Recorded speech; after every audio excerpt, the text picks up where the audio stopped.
Magandang hapon sa inyong lahat. Ito po si Herbert Curia, author promoter ng The Critics Promotions. Ang ating boses at konstruktibong kritisismo, opinyon, komentaryo at konsultasyon sa linggong ito. Kakibat ang ating pananalig sa ating banal na Panginoon Diyos, banal na Panginoon Kristo, at gabayan ng kaliwanagan ni Madre Santa Maria ay hinggil sa issue ng Palace Arts Public No violence on flood control probe. Yan. Nakikiisa tayo sa panawagan ng ating Pangulong Marcos na pairalin ng due process o legal na hakbangin in acting flood control contractors na sabit sa Ghost Flood Control Project at manumalyang flood control projects. Hindi na isang Pangulo na magkaroon ng kaguluhan at karahasan sa pangyayari ito ng may korupsyon na pangyayari sa mga proyektong ito ng DPWH. So tayo isang ayon naman na hindi gumawa ng illegal acts yung ating mamamayan in sa pagsasaboses ng flood control. So sa praktika, yung karapatan natin, freedom of speech, freedom of expression, nang walang ginagawang karahasan o ginagawang violence o na ito ay magdudulot ng matinding kaguluhan like paglabag doon sa sinasabing anti-terror law, paglabag doon sa iba't ibang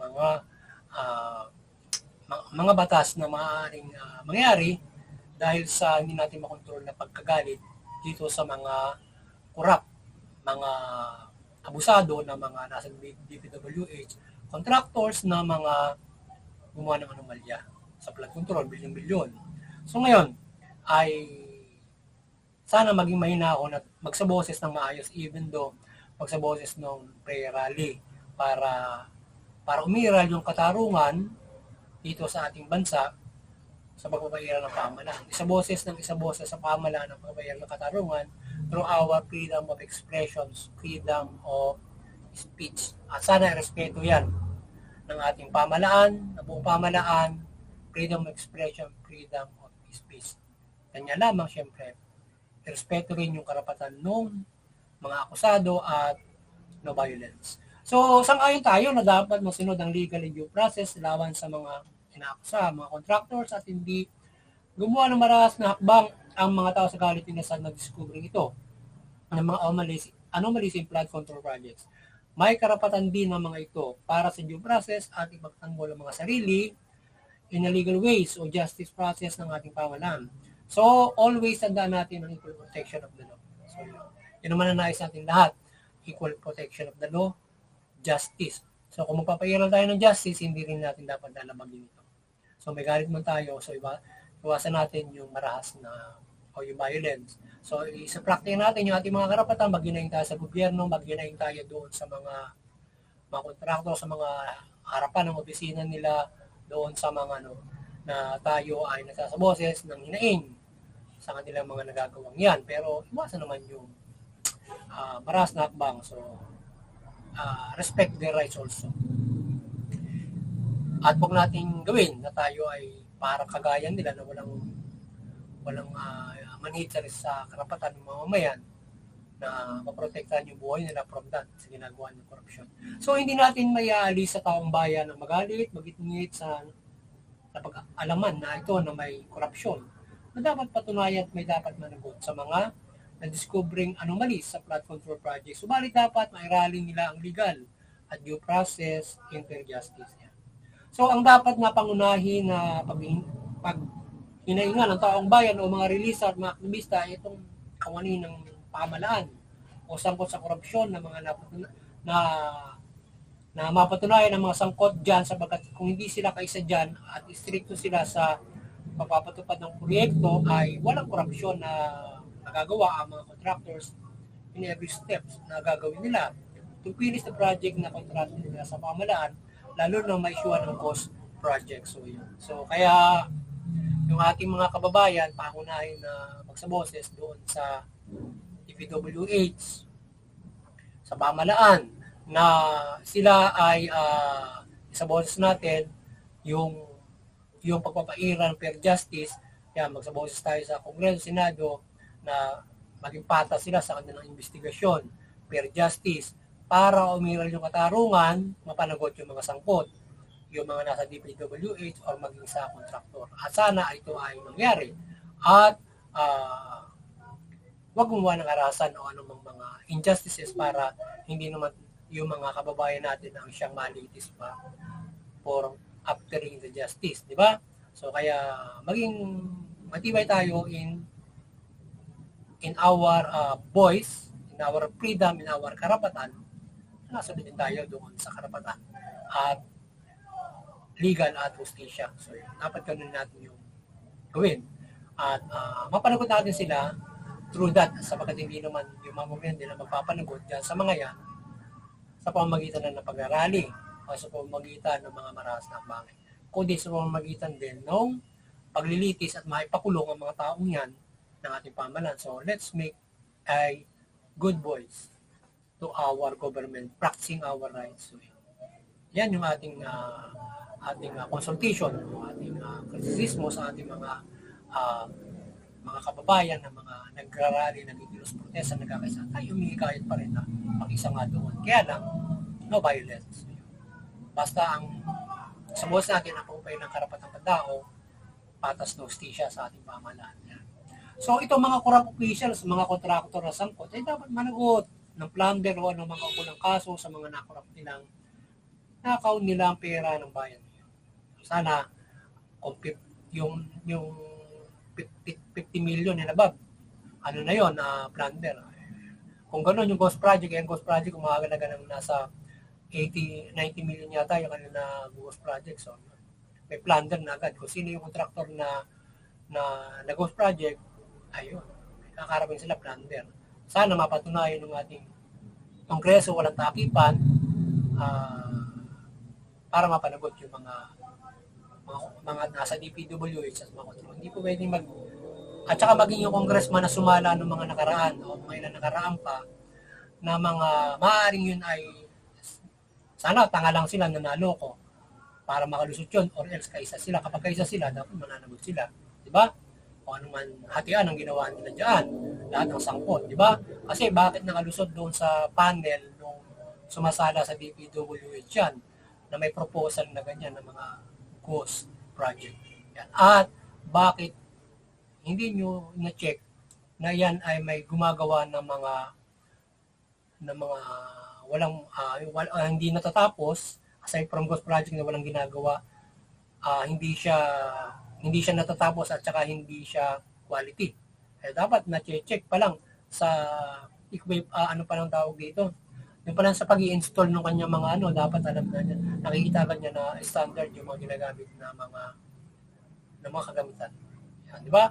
So merong na-check yan, di ba? Bakit ganoon? So merong nagaya siguro patunayan ng ating pamahalaan from lahat sila din nasa DPWH, hindi lang yung pamunan doon. Maaaring ang bababa niyan ay merong anomalya yan or else kahit anong ipitan na mangyayari diyan. So di ba? So kaya dapat patunayan lahat ng sangkot diyan. So sana maging gabayan ng Panginoon Diyos yung ating nasa Senado, Kongreso, yung matapang-tapang dyan para imbestigahan kung sino dapat na papanagutin dyan. Huwag sila matakot dyan sa mga tao na yan para mapanagot nila yung mga yan. At sila ay bantayan na bigyan proteksyon ng ating pamahalaan, ng proteksyon ng Panginoon Diyos, bigyan sila para sila ay mapanagot yung mga tao na yan. Diba? Mga ganun. So, ipaglaban nila sa boses sa ating pamahalaan na patunayan ng patas at titisin ng patas ang mga ito at mga nagot sila. Hinira lang fair justice at manugot ang dapat managot at pabselto yung dapat mabselto. So, tingnan mabuti kung itong mga inaakusahan ay dapat niyang managot. Yan, kapag ka-ghost project, lalo na mananagot sila. Ngayon, yung mga hindi natapon, mananagot din yun. Kung mapatunayan na mayroong unquality product, problema malaki din yan. At bakit, titingnan mabuti kung bakit parang madaling masira yung kanilang mga ginagawa, yung nga substandard, di ba? So, kaya yan. So, ano ang pagkakamali? Mayroong korupsyon, mayroong anong ginagawa nilang pagkakamali doon sa pag-construct noong mga flood winner. o flood control na yan. So, kumalma lamang ang taong bayan mula sa mga realista sa pag-iimbestiga ng pamahalaan o due process at pagkakain ito ng patas at walang mabuso.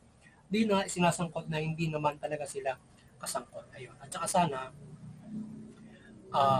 respeto ng ating pamahalaan yung kanilang karapatan na makapagsaboses. Siyempre, karapatan yun, di ba, mga panghinaing.